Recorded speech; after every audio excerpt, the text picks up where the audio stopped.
Chers internautes, bonjour, bienvenue à ce bulletin du 14 décembre.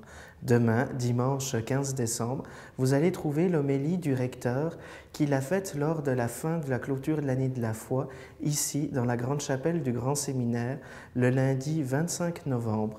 Donc c'est cette homélie qui nous parle de la place de l'Évangile dans notre vie. Donc dans cette attente de l'Avent, nous avons pensé de mettre ça un dimanche pour pouvoir méditer, de voir l'importance de l'Évangile dans notre vie. Le Christ arrive comme le vainqueur. Il arrache de ténèbres, il amène à la lumière, il combat, il mène un combat pour nous. Le combat si fort, si grand, qu'il va l'amener jusqu'à la croix. Mardi, le 17 décembre, vous allez retrouver une capsule d'un agent en soins spirituels de l'Institut de cardiologie de Montréal.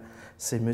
Martin Vaillancourt qui nous parle de son travail envers les malades de l'Institut de cardiologie. Le fait de rencontrer des gens de mon âge qui décèdent.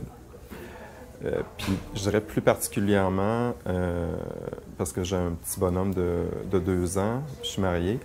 Fait que quand tu te ramasses dans une situation qui est similaire à la tienne, où tu vois un homme ou une femme qui décède et qui laisse dans le deuil son conjoint, sa conjointe, avec des enfants en bas âge, je dirais ça, c'est ce qui est le plus, je vais dire, percutant, qui vient le plus toucher, puis qui demande du temps aussi pour se resituer.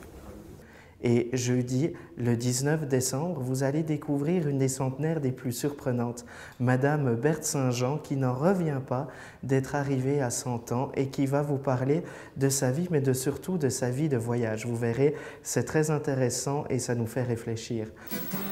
J'ai 100 ans et dis-moi, moi, là, j'en ai vu des affaires. Ah oui, ah oui. Le secret, je n'ai jamais été malade. Il va falloir qu'un jour que j'aille là, moi aussi. Ah oui, il faut que j'aille là. Mais pour le moment, je suis tellement heureuse que j'ai pas l'idée de mourir. Je suis jeune, 100 ans. Donc, chers internautes, une excellente semaine et je vous donne rendez-vous samedi prochain.